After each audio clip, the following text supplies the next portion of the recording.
Hello everyone, welcome back to my channel. Today I'm going to be talking about my March wrap-up. My best book I read this March. Surprisingly, obviously due to the current times, I've been reading quite a lot.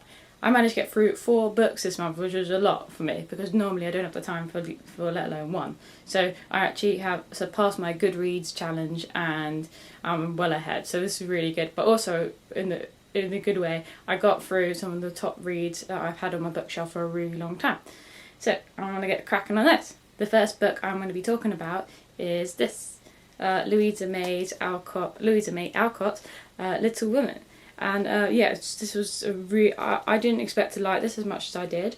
I really enjoyed it. My mum, I'll start from the beginning, but basically my mum had this on her bookshelf. So downstairs my mum has this bookshelf with all these books that she collected when she was younger. Of all this, and they all look like this, of a lovely shiny back, like a, I don't know how to describe it, but this lovely design, and there's loads of classics basically she's given me. And and this was on the shelf, and when the film came out I was like, oh, why haven't I read that? So yeah, I just thought I picked it up, probably because we're in the UK, and in the UK this isn't like the biggest novel obviously because it's not British, it's set in America, but yeah, so I thought I'd try it and I absolutely loved it. So it's small, but yeah, it still feels like you've got a lot to read. And yeah, I absolutely loved it because I just thought the way that all the girls, there was always something going on, although it seemed to be like there shouldn't be something going on, because they basically, most of the time they're in their house, and the March's living room, and there's the 4 sisters and the mum, and there's the neighbour over the road, and somehow Alcott just makes these girls have loads to do. And lots of things happen in the house, and it's not just about what they get up to, like the girls, and it's not just like romances, which is why I really love it, because it's not really a book about romance as in like a traditional sense where a boy meets girl. Although there is a boy in it, it's more about how the girls get on with each other, how their friendship and their sisterhood develops, and how they learn from their mother so many lessons, like life lessons, and she teaches them to be such good people. It makes you feel really guilty about not being a good person, and it just shows you. And also with the boy next door, it also shows you it's about not just about romance with him. I don't want to spoil it, but it just shows that friendship is everything, and that's really important. And I think, and it is really important, and I just think it's a really valuable lesson to be learned. And then also, because I read this book and I thought, oh, I've got to watch the film. So I forgot this film and I watched it, and that just made me love it even more. Probably because it's just, well, the acting was just amazing in it. But I know, well, and they've also combined the 2 books of Good Wives and this one. It carries on from this, but it just makes it so much more. Like, it just brings it to life so much, and they did such a good job with the film, and it really made me even more see how valuable this book is, because it's just about being a good person, which I don't think anyone can complain about is a bad reason. And yeah, and I just think everyone should read this, especially, and also I love the character Jo. She's just me in a nutshell. She's a tomboy, she wants to be a writer, and she's very active, and I love the fact, and she constantly says, why can't I be a boy? But yeah, she still likes boys. So, and that's what I love, because it's not just about, people don't just assume because she wants to be a boy, or when she doesn't actually want to be a boy, but she likes to be with boys, likes to play with boys, likes to do boy things. It doesn't mean you want to be an actual boy, and it still means you can like men. Which is great. And and I absolutely loved it. And I think these characters are so relatable, and I think that it's the small little minute relationships between the different characters that make it so good. For example, there's like the grandfather next door, the neighbour of Laurie is his grandfather, and he has different relationships with all the March children themselves. And then Laurie has different relationship with all the sisters individually, and it just things like that make it, because for each little story it all comes together to be one big family, even though they're not all related obviously, but they are in some ways. And it's just friendship. It just shows you, like, it just is everything. So yeah, very good read, and I recommend it to everyone. One of the other books I talked about this month was this, a Clockwork Orange, and I also picked this up at a charity shop, but I forgot to mention it in my last video, so I thought I'd just talk about it now. But it's okay, there's going to be more to talk about. So yeah, a Clockwork Orange by Anthony Burgess. I love this cover. Don't you just love it? Look how, like, I don't know, it's just so, I don't know, just so different and colourful, and I love how black blocky it is, like here. But yeah, I just love it. I think it's just a bit different. So yeah, so I've been wanting to read this for a while when I saw it in the charity shop, and yeah, and I picked it up and I thought, oh, this is going to be really weird. It's like everyone says the film's really weird, and it's just really freaky, and they can get through it all, or it's scary for children. And then I read it, and well, actually, I struggled to read it. So I read like the first chapter or two, and I was like, what the hell's going on? I can't understand this, because it's written in. So the author's really clever, but Anthony Burgess basically makes up another language for the narrator, Alex, and it's called Nasdaq. It's like a mixture of Cockney slang and Russian, and it's just everything's its own language. But you can kind of pick up after a while, but it's the way it's kind of, the tone of it is just really different. It's very Cockney, so it's very hard to get into at first. And I was just really struggling, and I was sitting on the sofa, and I was like, Mum came in, she asked me how I was doing with it, and she goes, how is it? And I go, oh, I really want to read it, and I just said, I'm really struggling. She's like, oh, why don't you just get the audiobook? And I was like, oh yeah, I could just do that. So I went on YouTube and I found an audiobook for this, and it was 6 hours long, so I was like, I have nothing to do this Saturday, just read it. So yeah, so I sat there all Saturday evening and read it all, and I'm so happy I did it, because it was worth it, because it's not a very long book. It's literally about so this version, the proper version, this is 148 pages, and it is the full 21 chapters. For those of you who don't know, basically what I learnt from the audiobook, because it was I'll just double check that. Oh no, sorry, it's 7. There's hang on. 1 second. Sorry, there's 7 chapters in this. No, sorry. Yes, there. Yeah, there's 7 chapters in this, because basically Anthony Burgess went for a publishing deal, and it was picked up in America, and the guy said to him, well, I'm not publishing the last chapter. And he was like, well, it needs to be pitched, it makes sense to do it, you have to do it. And they were like, no, we're not doing it, it's got to be 6 chapters, right?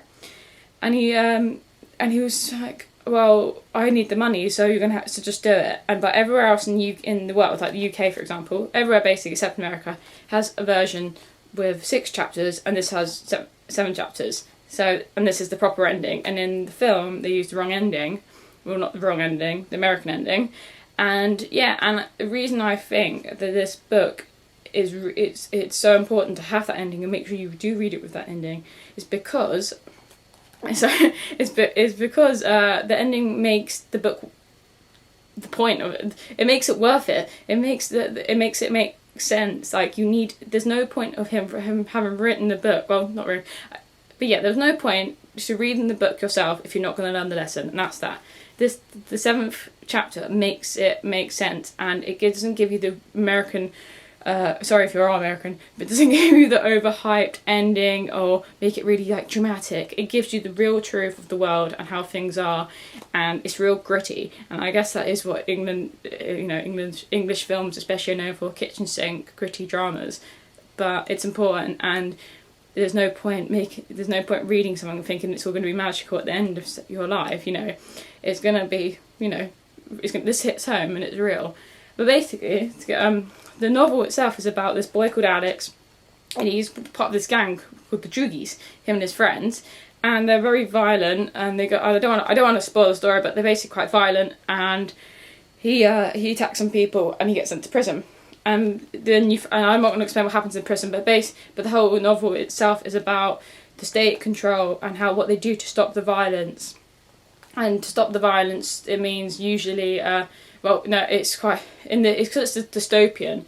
It means they also repress the society, and so the themes of the book are about repression of the individual, of society, and how they control society through measures that normally shouldn't be. It's really hard to explain without ruining it. It's a very important book, and I think it's definitely a must read, and I don't understand why more children aren't meant to read it, because I mean it's so short, I don't understand why they don't. But yeah, definitely read it if you can, and read the proper version. So another book I read as part of my March wrap-up was Geishas, and it was a great book. Sorry, I haven't got it here actually, because I took it from the library and I took it back, and probably a good thing too, because the library's all closed now due to the quarantine. And quite sad actually, because I've only got the books now that I've got, but it's fine, I've got loads. Anyway, yeah, so I read Geishas by Susanne Quinne, and it was a great book, and I'm really happy I read it, because it was a different kind of book to what I normally read. It's like more modern, more contemporary. And it's kind of the reason I kind of picked it out on the shelf, which is why I love going to the library, because you can just find out whatever I don't know, I didn't have something in mind, I just wanted to read something. And yeah, I thought, because I saw Geishas, and I absolutely love memoirs for Geisha. It's like one of my favourite films, and I love the book, and I just thought, yeah, I've got to read that. It's about Geishas, so I just love it. I love Japan, I love anything about Japan. And yeah, and it's about this girl called Steph, who's just graduated university, and she goes to Roppongi because her friends are out there. Like, she hasn't seen these friends in a while, but she's heard they're out there and they're making good money as hostesses. And so when they say, and like a hostess, it's like a modern geisha now, and it's in Roppongi, which is like all the nightlife in Tokyo. And it's basically the reason I loved it so much, because it's basically like modern geishas, and how the hostesses I've overtaken that tradition, but it's kind of a bit dodgy and a bit seedy. And she thought at first like it'll be absolutely fine, I'll make loads of money, just pour me in drinks, and maybe I'd have a good chat, maybe put up with some sleazy men. But it wasn't like that, and you slowly see her get more involved in the industry, and that's not just what she thought. It's more seedy than she thinks. It's more, there's sex, drugs involved, and she can't find her friends, they've gone missing, and she changes as a person as well. And yeah, and I think it's just a lot, but also there's some good bits in it. Well, they're not good bits, but there's good things, like just like seeing the old traditional geisha, who's one of the characters in it. They're very traditional, and I think it's really lovely to get that mix of the modern and the new, and I absolutely loved it. I love Japan. There was only one thing I didn't like about it. It was like this one strand of narrative. I want to be honest about how for the books. I loved it because it was set in Japan basically. But yeah, it was well written. But yeah, I definitely think it's worth the read if you love Japan and you like geishas and you like that kind of stuff. It's a bit of a mystery crime drama book, and I think it's definitely worth the read. So the last book I've just finished reading, and I'm going to talk about, is this To Kill a Mockingbird. And I absolutely, again, I don't know, this is probably the only good thing that's come out of this quarantine, is that I'm getting books done. Good books done. I'm reading books that I've had on my bookshelf for years, or things I've always wanted to read. And I've had this on I don't even remember when I got this, probably when I worked at a charity shop years ago. And I found it, I just thought I'll read it, because I actually went to brunch with my friends, and they were like, we're going to see the play in the theatre, which is going on in London, obviously not happening now. But and I thought, you know what, I'll just read it. They're both raving on about it, and they're going to go and see the play, so it must be good. And I knew Harper was a great author as well. And so I just thought I finally got it off my shelf, and I'd always stopped, and I found the bookmark basically on chapter 3.